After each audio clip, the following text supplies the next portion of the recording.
Good afternoon, and I want to thank the SAGES and the program committee and Dr. Lloyd and Dr. Holcomb for allowing me to present.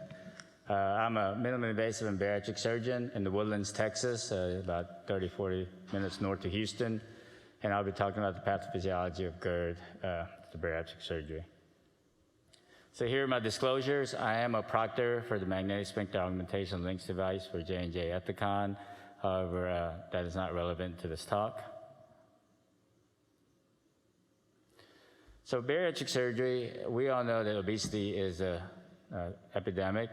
CDC reported an increase in obesity from approximately 30% to 42% from 2017 to 2018. And everywhere you look, you know that with obesity, it has a lot of comorbid conditions such as hypertension and diabetes. And reflux is also one of those comorbidities. There's really not an exact pathophysiology of why obesity causes reflux, but there are a lot of thoughts, and one of them is that the increase in intra-abdominal pressure can cause reflux in obese patients. And bariatric surgery, I think as we all kind of can agree, is the most effective treatment for morbid obesity and for long-term weight loss. I will figure this out. Okay. So what gives? So we just talked about obesity causing reflux, and we talked about bariatric surgery being one of the most effective treatments for obesity. And with that weight loss, we've seen people go off hypertension medication, we've seen people go off diabetic medication, but we've also seen some increase in reflux. And you know, there are a lot of different types of surgeries, gastric bypass, band, and sleeve. And I'm mostly going to concentrate on the sleeve, and we'll go into why. And if you look at the SAGES guidelines, even with patients who come see us in the office for reflux, and they're not even thinking about weight loss surgery, for patients with body mass index greater than 35, we all have a discussion, I have a discussion with them about, you know, weight loss surgery for reflux. So why is it then that this causes increase in reflux? So, and as all the other presenters have kind of pointed out, and you know, we're talking about the de novo reflux, and Dr. Lloyd talked about the definition of de novo reflux. And if you look at the literature, it spans anywhere from approximately 9–10% to about 23%. And it varies widely. It also talks about worsening of reflux symptoms that are already there. And if you look at the ASMBS statement on sleeve gastrectomy, it's also very confusing. You know, we talk a lot, and I think a lot of people agree that sleeve gastrectomy probably is not the best surgery for patients who have severe reflux disease. However, and these are some quotes out of their updated position statement, it's interesting they say a growing body of literature indicates that the rates of development for de novo GERD and worsening of reflux after sleeve gastrectomy may be lower than previously thought. And they go on to say that beyond expert opinion, there's really little support in the notion that you should exclude sleeve gastrectomy from patients who have obesity. So, and then in gastric bypass, and as other presenters have pointed out, you can still get reflux from gastric bypass, but the percentages are very low. In the literature, it's about 2 to 3%. Sharma et al. Talked about 96% improvement of GERD and no aggravation of GERD. So generally positive results from a bypass.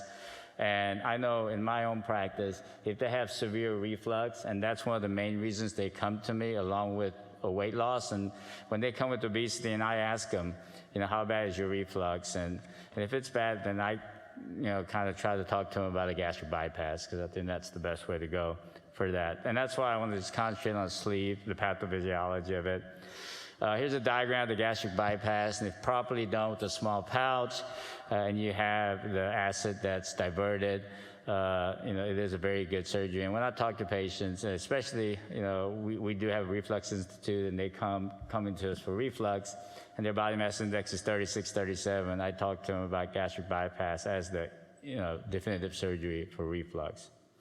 Whereas in the sleeve gastrectomy, we're basically tubularizing a very distensible organ. So stomach, and when you look in there, it's very soft, pliable, and distensible. And when we do a good sleeve, then we're now tuberizing it, causing it to be less distensible. So when you look at sleeve gastrectomy and how it affects reflux, Standard et al. Kind of talked about reasons why it worsens reflux and reasons why it helps reflux.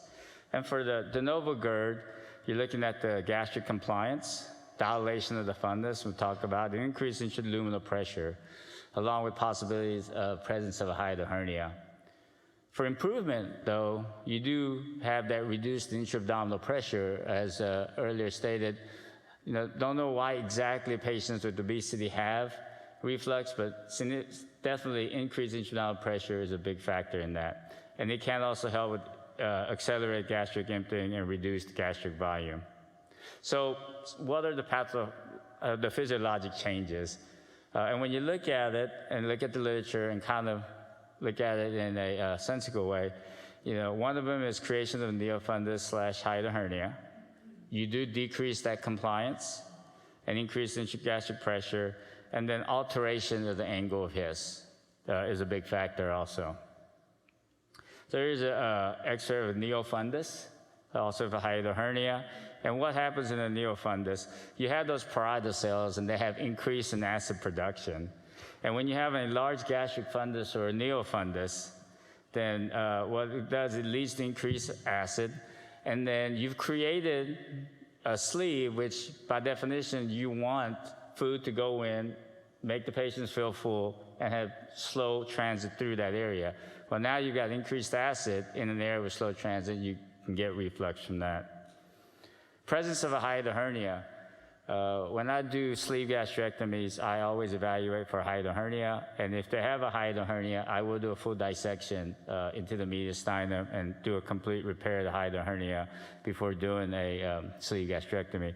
And the reason is that if you don't look for that and you have a lot of that fat pad, you can have a hiatal hernia that you miss, and that, I believe, can also significantly increase reflux after sleeve gastrectomy, along with the fact that you may think you're getting all the fundus that you're trying to resect, but you may be leaving some aspect above the diaphragm that you do not see because of the significant amount of fat pad. And so I am very aggressive in looking for that hiatal hernia to have it, doing a complete dissection and repair. Reduced gastric compliance.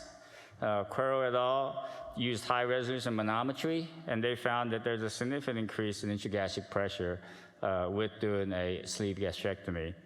And due to that, they also had increased acid exposure. And we already talked about the less distensibility. And the way I talk to patients, especially ones who have bad reflux, is I tell them that if you take something that has water going through, and then you squeeze it to make it tighter, then by nature, it's going to slow down that flow, and it can back it up. And so that decrease in distensibility, I think, is also a huge factor in the reason why sleeve gastrectomies can cause reflux. Alteration of the angle of His. When we learned, or at least I know when I learned about reflux surgery and fundoplication back in the late 90s, one of the things they always talked about, the tenets, was recreation of that angle of His. And how important that was in preventing reflux. And when we do a sleeve gastrectomy, sometimes you alter that angle of His.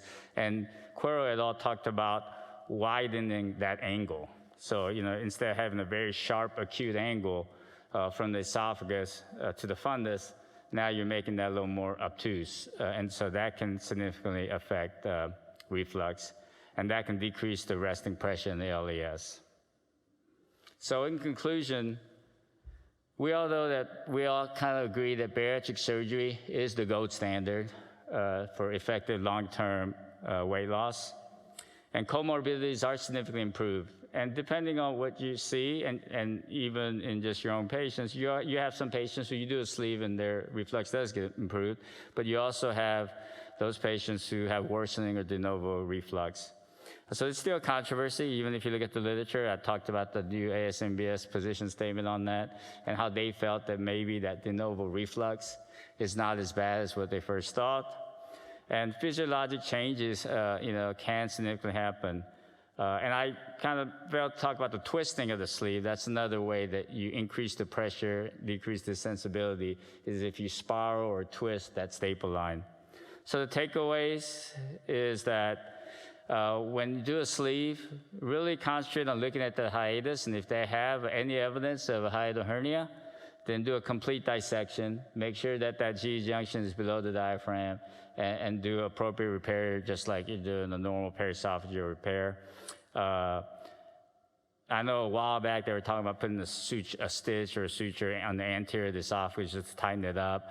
I truly believe that you have to do a complete dissection and repair that. Avoid twisting of the sleeve. Make sure your retraction is lateral and that every staple fire is sitting right there in the lateral aspect. And especially if you're working with residents and they're doing a staple filing, just keep a good eye on them. Pay attention to pre-op workup. They talked about who needs pre-operative workup, but if there's any question, it doesn't harm to do an upper GI or get an EGD if they have severe reflux, because you don't want to miss, long-term Barrett's. So just really pay attention to pre-op workup in patients who have bad reflux. And consider gastric bypass in patients who have severe reflux symptoms. But like the previous presenter talked about, there is no one-size-fits-all. So there are times where they just medically or probably in your opinion is not a good candidate for gastric bypass. Then you just do very good counseling, do the best sleeve, make sure they don't have a hiatal hernia. But in patients who are willing and who are good candidates, really consider gastric bypass for severe reflux symptoms. Thank you very much.